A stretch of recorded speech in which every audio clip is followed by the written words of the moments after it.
Bintaro Sektor 3, sebuah kawasan yang selama ini dikenal sebagai tempat yang damai dan nyaman untuk keluarga, biasanya selalu sunyi ketika malam tiba. Jalan-jalan di perumahan ini dipenuhi lampu-lampu temaram, hanya sesekali terdengar suara jangkrik atau anjing menggonggong di kejauhan. Warga di sini sudah terbiasa dengan suasana yang tenang, seolah tak ada yang bisa mengusik kedamaian mereka. Namun, malam itu, segalanya berubah. Pada malam 31 Agustus 2025, suasana yang biasanya damai berubah total. Jalanan yang biasanya sepi mendadak dipenuhi suara langkah kaki, bisik-bisik cemas, dan lampu-lampu rumah yang menyala lebih terang dari biasanya. Ada ketegangan yang terasa di udara, seolah semua orang menahan napas, menunggu sesuatu yang buruk terjadi. Tak ada satupun warga yang membayangkan bahwa lingkungan yang selama ini mereka anggap sebagai tempat paling aman, tiba-tiba berubah menjadi panggung teror. Ketakutan mulai merayap di setiap sudut rumah, membuat orang tua memeluk anak-anak mereka lebih erat, dan para remaja menatap keluar jendela dengan rasa was-was. Berita tentang kerusuhan di Jakarta sudah menyebar sejak sore. Televisi di setiap rumah menayangkan gambar-gambar mencekam dari pusat kota. Warga Bintaro hanya bisa berharap, berdoa dalam hati agar amuk massa itu tidak sampai ke lingkungan mereka. Mereka saling bertanya, saling menenangkan, meski dalam hati masing-masing, rasa takut tak bisa disembunyikan. Namun, harapan itu perlahan sirna ketika suara gaduh terdengar dari arah Jalan Mandar. Gerombolan orang tak dikenal mulai mendekati rumah Menteri Keuangan Sri Mulyani. Warga yang tinggal di sekitar hanya bisa mengamati dari kejauhan, tak berani keluar rumah, takut menjadi sasaran berikutnya. Suara teriakan, kaca pecah, dan langkah kaki puluhan orang memecah keheningan malam. Di dalam rumah, warga hanya bisa mengintip dari balik tirai, wajah mereka dipenuhi ketakutan. Anak-anak menangis, orang tua berusaha menenangkan, sementara di luar, situasi semakin tak terkendali. Setiap detik terasa begitu lama, seolah waktu berjalan sangat lambat di tengah kepanikan. Malam itu, Bintaro benar-benar kehilangan kedamaiannya. Sirene polisi dan ambulans meraung-raung, lampu-lampu biru merah memantul di dinding rumah yang rusak. Tak ada lagi rasa aman, hanya ketakutan dan kecemasan yang menyelimuti. Malam yang tak pernah terbayangkan itu menjadi awal dari mimpi buruk panjang bagi warga Bintaro. Sekitar pukul 12:30 dini hari, suasana di Jalan Mandar begitu sunyi. Hanya suara angin malam yang terdengar, dan lampu-lampu jalan yang temaram menambah kesan damai di lingkungan itu. Namun, di balik keheningan, ada sesuatu yang mengintai, menunggu saat yang tepat untuk meneror. Tiba-tiba suara gaduh memecah keheningan. Puluhan orang muncul dari kegelapan, bergerak cepat dan terkoordinasi. Mereka menyerbu rumah Sri Mulyani, menerobos pagar dan pintu dengan brutal, tanpa rasa takut sedikit pun. Jeritan dan suara kaca pecah terdengar bersaut-sahutan, menandai awal dari malam yang mencekam. Dalam hitungan menit, barang-barang berharga seperti perhiasan, uang tunai, dan barang elektronik diangkut keluar rumah. Para pelaku bekerja dengan sangat cepat, seolah-olah mereka sudah tahu persis apa yang harus diambil. Sementara itu, warga sekitar hanya bisa bersembunyi di balik pintu dan jendela, menahan napas, berharap rumah mereka tidak menjadi sasaran berikutnya. Ketakutan menyelimuti setiap sudut, membuat malam terasa semakin panjang. Suasana di lingkungan itu benar-benar kacau.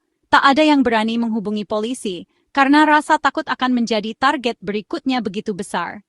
Beberapa warga hanya bisa saling berbisik, mencoba menenangkan satu sama lain, namun ketegangan tetap terasa di udara.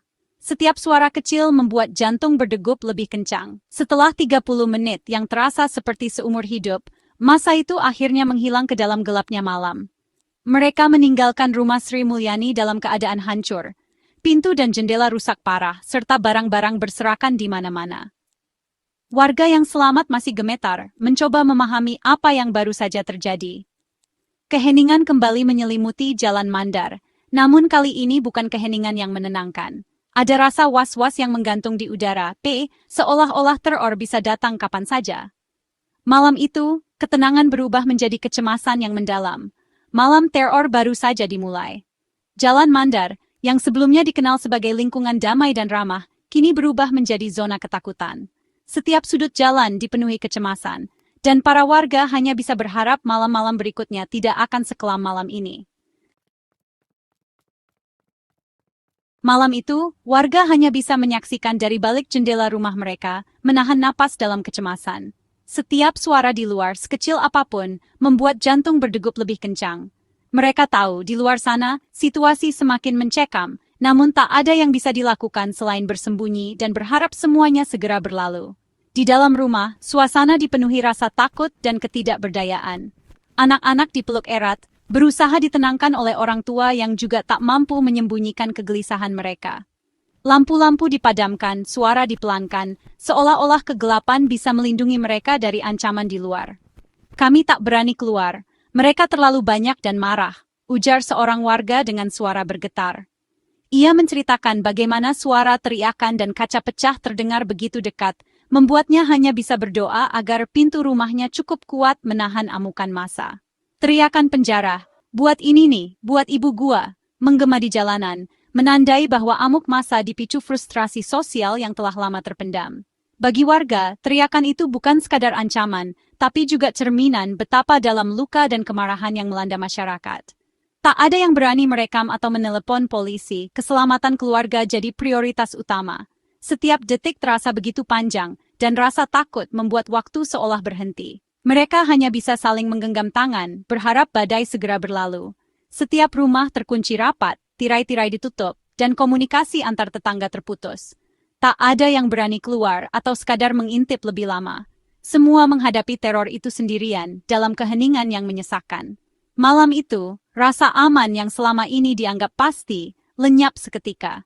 Jalanan yang biasanya ramai berubah menjadi sunyi dan mencekam, hanya diisi oleh bayang-bayang ketakutan yang menyelimuti setiap sudut.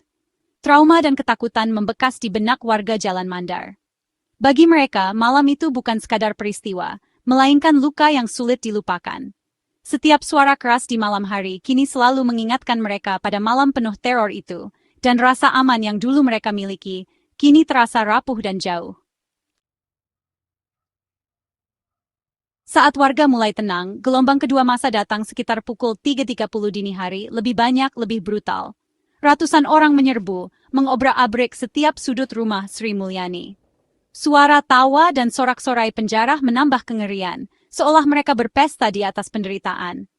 Tak ada yang berani mengintip, suara kehancuran sudah cukup melukiskan horor malam itu.